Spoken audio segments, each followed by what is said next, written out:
So what do you do if you have multiple Google Classrooms for the same period?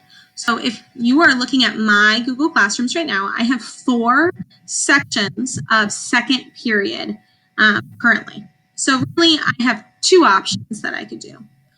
So option number 1 is I can use the Google Classrooms exactly as they are set up. Okay.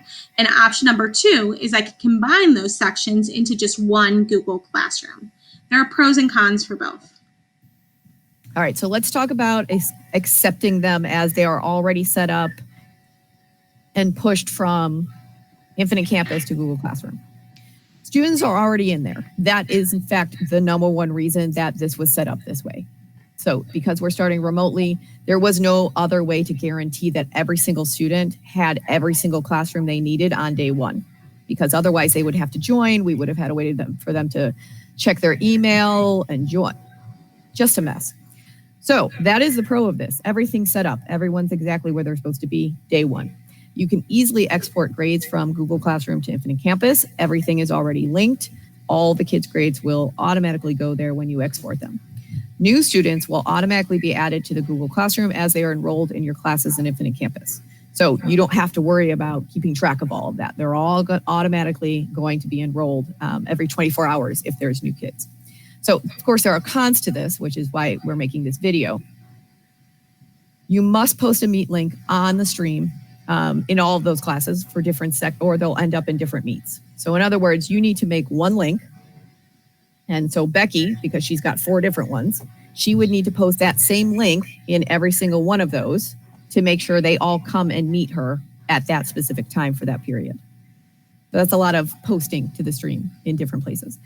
Students within one class period cannot interact with each other on Google Classroom if they're in different Google Classrooms. So if you set up some kind of discussion or you want them to answer a question and respond to each other, only the ones within each of those little Google Classrooms, even if they're in the same period, cannot interact with each other. You may also have to go to multiple Google Classrooms to see all the work for each period. So Becky, because she has 4 of them, just to take care of second period, would need to click into 4 separate Google Classrooms and check their work. That was the first option. This is the second option. You can combine them into one class period.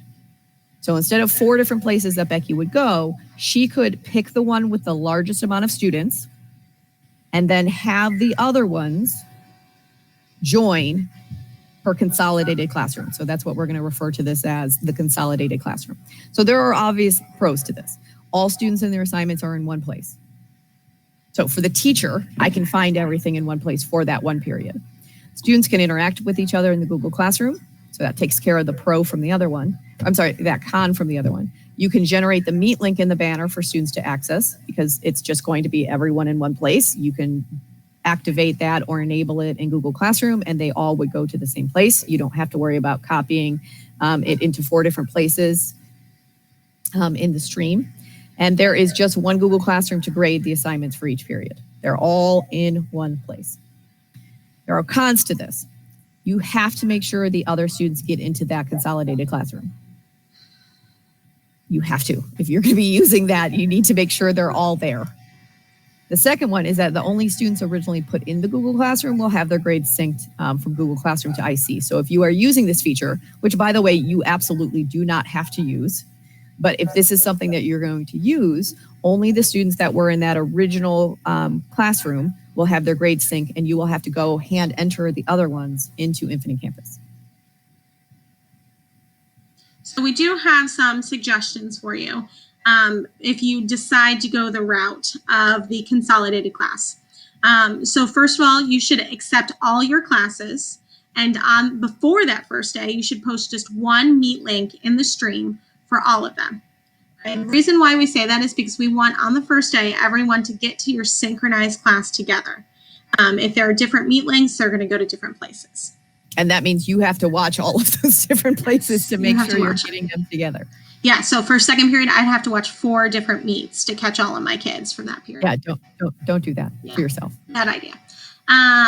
So if you are going to consolidate, you're going to have all the students, well, we recommend you have all the students add that Google Classroom while they're live with you. so that you know that they're in there and that they are getting all of the announcements, all the posts that you are making in Google Classroom. Okay, so once everyone is active in this, or everyone has joined the Google Classroom that you have chosen as your consolidated class, you are going to archive all of the classes you are not using. So I'm going to choose one, the one with the most amount of students in it, and I'm going to put all of my kids in there. That's my consolidated class, and then the other 3 get archived. And that's so that they don't appear on the students. When they see all of their classrooms, we don't want them to have extra ones and then get confused that those are empty and then click on them. And so when you archive it, it is going to disappear from them even having the option of seeing it. Okay, and then you need to make sure that new students are added to your consolidated Google Classroom. So if the kid was originally in that Google Classroom, if the kid is in the section that you decided to keep, then they'll automatically be added. But I'm sorry that my daughter's singing in the background. But if they were part of those archived courses, you are going to have to make sure that they actually join your newly consolidated course. So we're talking about new students that are added to your Infinite Campus. So that means like a kid added in October. Right. Okay. And then finally, you want to make sure that your co-teacher, if you have a co-teacher, is added to the Google Classroom that you're using so that you both can interact with students in the Google Classroom. All right. And if you have any questions, please feel free to email us. We know that this is confusing, but we want to reiterate this choice was made because we wanted to guarantee that every single student had their Google Classrooms for the first day, and we did not want to leave it up to chance to have them check their email or however they were getting the information to make sure that they accepted and joined them. On the first day, every single student will go into Google Classroom. They don't have to accept anything. They will automatically be enrolled in all of their classes. Thank you.